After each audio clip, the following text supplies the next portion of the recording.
요즘 진짜 부동산, 뭔 부동산 세금이 이렇게 많고 뭐가 이렇게 복잡한지 모르겠습니다. 우리가 부동산 하면은 살 때, 또 가지고 있을 때, 팔 때 다 세금을 부담합니다. 심지어는 가지고 있으면서 전세나 월세 줄 때에도 소득세까지 부담을 해야 되는 경우가 있어요. 이 가운데에서도 정말 취득세, 양도소득세는 금액이 크죠. 취득세가 발표되기 전에는 1에서 3% 기본세율만 적용이 됐었어요. 주택수가 많아도. 근데 이번에 취득세가 발표되는데 깜짝 놀랐어. 2주택자부터 규제지역에 살 때에는 8%, 3주택자는 12% 뽕뽕 뛰었습니다. 그리고 법인은 일괄 12%로 됐어요. 이러다 보니까 이제는 정말 취득세가 만만한 금액이 아니다. 앞으로도 정부는 계속 부동산 세금을 건드릴 것 같아요.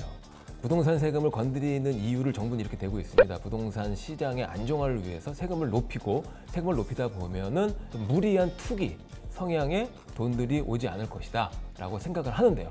과연 그렇다면은 정부의 생각대로 세금을 건드리고 세금을 높이면 투기꾼들이 오지 않고 부동산 가격이 안정될 수 있는지, 요것도 한번 알아보도록 하겠습니다.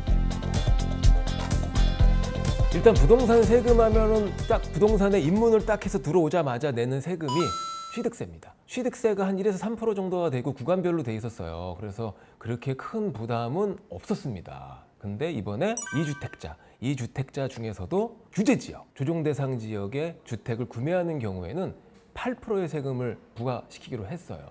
그리고 3주택자는 12%가 부과되기로 됐습니다. 8%가 되면 10억이 얼마가 되냐? 와, 8천만 원입니다. 8천만 원. 굉장한 취득세로 인해서 이제 아파트 구매에 접근하기가 너무 어려워지고 있습니다. 그래서 정부는 이러한 취득세를 높임으로써 취득을 못하게 하는 거지. 원천적으로 취득하지 못하면 물건이 안 팔리죠. 그럼 물건이 안 팔리면 물건이 적체되고, 그러면 물량이 어떻게 됩니까? 많아지면서 가격은 낮춰진다. 이런 생각을 하고 있는 것 같아요. 그리고 취득세 말고도 또 중간에 보유하고 있으면 보유세가 들어갑니다. 그래서 보유세는 크게 두 개로 나눠집니다. 하나는 재산세, 그리고 하나는 종합부동산세로 나눠져요. 재산세는 모든 우리 부동산 재산에 다 개별 부과가 돼요. 근데 종합부동산세는 전 재산을 이렇게 통합을 해, 가격을. 그래서 금액 큰 아파트라든지 주택수가 많아서 토탈 금액이 커졌을 때 나오거든요. 부동산을 팔 때 양도소득세가 발생합니다. 양도시에 소득이 발생한 부분에 부과가 되는 거예요. 그러니까 우리 돈이 나가는 게 아니라 우리가 벌은 돈에서 나가는 거죠. 이런 가운데 정부가 구간을 하나 더 만들었어요. 아마 2021년 1월 1일부터 적용을 하는 걸로 제가 알고 있습니다. 원래 5억 초과가 되면은 무조건 42%였어. 근데 5억과 10억 사이에 42%를 딱 짱박아 놓고 10억이 초과될 때 45%로 딱 만들어 버려요. 보니까 이 고급 주택 같은 경우에는 몇십억이 떴거든. 그러니까 10억 이상 번 사람도 많으니까 여기에 양도소득세를 할증을 해서 붙여도 괜찮겠다 생각을 한 것 같아요. 그리고 양도소득세 같은 경우에는 주택수에 따라 다릅니다. 기존에는 그래서 2주택자가 10% 할증, 그리고 3주택 이상의 다주택자가 20% 할증이었는데 2021년도 6월부터 할증이 10%씩 늘어납니다. 그래서 2주택자가 20% 할증이 되고 3주택 이상의 다주택자는 30%로 할증이 됩니다. 그럼 뭐 예를 들어 40% 3주택자가 세 번째 주택을 팔았는데 원래 양도소득세를 42%를 내야 돼. 근데 할증이 붙으면 어떻게 돼요? 30% 할증 붙으니까 72% 되는 거죠. 굉장히 많이 내는 거잖아요. 그죠? 이 목적도 마찬가지예요. 다주택자들이 나중에 집값을 띄워서 팔 때 자꾸 이익을 챙겨가잖아. 이익을 챙겨가니까 또 다른 사람이 다주택자가 되려고 하고, 다주택자가 됐을 때 너무 벌어들이는 소득이 많으면 투기성으로 부동산 시장이 변할 수가 있지 않습니까? 그래서 정부가 다주택 같은 경우에는 너 판 거에서 내가 왕창 가져갈 거야 라는 의미로 세금을 할증해서 팍팍 부과시키는 것 같아요.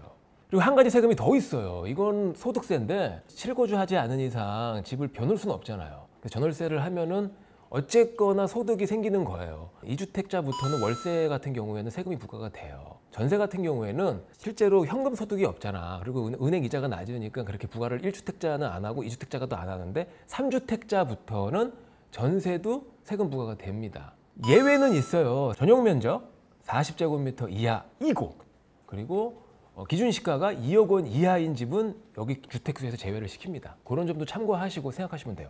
지금 정부가 보유세를 계속 올리려고 하는 것도 마찬가지입니다. 실거주하는 1주택자가 아니라 다주택자의 경우에는 보유세의 부담으로 집을 좀 내놓게 그런 다주택자들이 많다고 정부는 평가하기 때문에 그 악조건 속에서 주택이 막 나오면 매물이 쌓이잖아요. 그 매물은 쌓이면은 매수자 우위가 되거든요. 매수자 우위가 되면 당연히 가격은 내려가게 돼 있어요. 그러니까 그런 것들을 노리는 것 같아요. 다주택을 갖고 계신 분들은 항상 그런 것들을 잘 참조하시면서 본인의 재정 능력을 판단하시고 다주택으로 보유하는 게 현명한지 아닌지 꼭 판단하시기를 바라겠습니다. 정부가 이렇게 부동산 관련된 세금을 올려서 집값을 잡겠다고 하는 의지만큼은 아름다워요. 제가 이런 것을 봤습니다. 한국감정원과 그다음에 납세자연맹에서 제공한 그래프였는데 세금이 올라감에 따라 주택 가격의 변화가 어떻게 됐는가를 그래프로 표현을 했어요. 세금이 막 올라가는데 주택 가격도 같이 올라가더라고요. 취득세를 딱 우리가 이제 내고 집을 사잖아요. 그러면은 그 시장에 10억짜리의 취득세가 예를 들어 8%가 붙었다. 그러면 얼마부터 시작하는 겁니까? 그 집은 10억 8천만 원부터 시작하는 거예요. 집을 내놓을 때 굳이 10억 8천 밑으로 내놓을 필요가 없어. 새로 사갖고 들어온 사람도 10억 8천 밑으로 내놓을 수가 없기 때문에 집값에도 아무래도 좀 약간 상승의 요인이 될 거라고 저는 판단을 해요. 그리고 보유세 같은 경우에는 보유세를 정부가 내서 자꾸 물건을 매도시키려고 하고 있는데 지금 상황에서 투자처가 별로 없어요. 당분간은 다주택자들도 보유세를 견디면서 들고 있을 것 같아요. 그럼 보유세를 견딜 수 있는 방법이 뭘까 한번 생각해 볼까요? 그건 바로 보유세가 전세라든지 월세라든지 이쪽으로 전가가 되는 겁니다. 내가 필요한 소득이 100이었어. 근데 세금을 10만 원을 낸다고 칠게요. 그러면 집주인은 어떤 생각을 하냐면 월세라든지 전세를 높여서 내가 110을 벌어서 10만 원 세금 내고 100만 원을 내가 원래 필요한 100만 원 내가 갖고 오겠다라는 생각을 할 개연성이 높습니다. 그런 것들이 또 과거에 봐도 항상 전가가 돼 왔고요. 그리고 전가가 돼 왔던 것을 지금 모든 집주인분들은 다 알고 있어요. 그래서 정부가 뭘 내놨습니까? 임대차 3법을 내놨잖아요. 임대인이 임차인에게 전가시키는 폭이 쉽지 않죠. 다만 계약갱신권 청구권을 한번 행사한 다음에 그 다음번 새롭게 임차인을 받아들일 때에는 과연 집주인분들이 어떻게 행동할지 이 귀추가 좀 주목되는 부분이기도 합니다. 제 생각에는 좀 많이 오를 것 같아요. 그리고 그럼 양도소득세를 낼 때 이게 중요합니다. 양도소득세가 너무 비싸면 매물이 나오질 않습니다. 쉽게. 근데 집을 갖고 있는데 집을 파는 이유는 저는 크게 두 가지로 봐요. 하나는 집을 팔아서 현금이 필요해. 내 상황이 좀 어려워. 비즈니스라든지 뭐 자녀의 학업 자금이라든지 여러 가지로. 그거 아니면 또 한 거 뭐 있겠어요. 이 집을 팔아서 더 나은 장소에 더 좋은 집으로 가고 싶은 인간의 본연한 욕심. 그런 투자의 의지로 팔 거 아닙니까?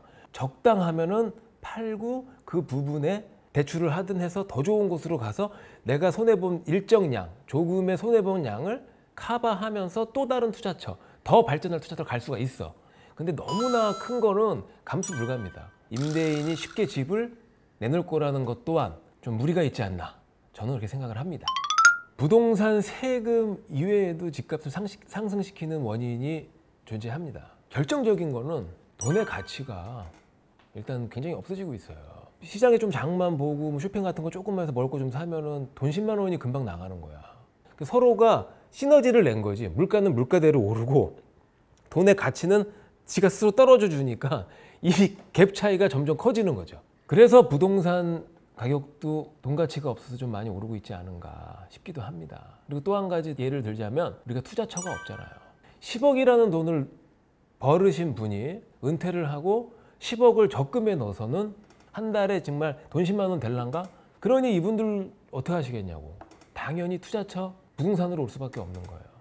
부동산 이외에 다른 투자처 대표적인 거 주식 있죠. 새로 신생된 또 투자처 하나 있잖아. 저 비트코인처럼 그 가상화폐. 근데 가상화폐나 주식은 리스크가 있는 부분이 있기 때문에 그분들도 글로 가기는 어렵다 이 말이죠. 돈의 가치가 떨어지고 그 다음에 투자처가 없을수록 더 집중되지 않을까. 그래서 부동산 가격은 앞으로도 상승의 힘을 더 받지 않을까 이렇게 생각을 하고 있습니다. 그렇다면 과연 지금 정부가 하고 있는 부동산 세금으로 부동산 시장을 안정화시키려는 이 정책이 얼마나 효율적이고 또 얼마나 성과를 낼지 저도 궁금하고요. 이 영상을 보시는 분들도 댓글을 한번 달아주십시오. 그래서 날 것 같다. 그러면 이유도 한번 써주세요. 저도 한번 여러분들의 의견을 들으면서 또 부족한 점이 있으면 저도 공부도 하고 그러겠습니다. 부TV에서는 앞으로도 돈이 되는 정보, 부동산에 대한 정보를 알기 쉽게 알려드리겠습니다. 아직도 구독하지 않으셨다면 꼭 구독 버튼 눌러주십시오.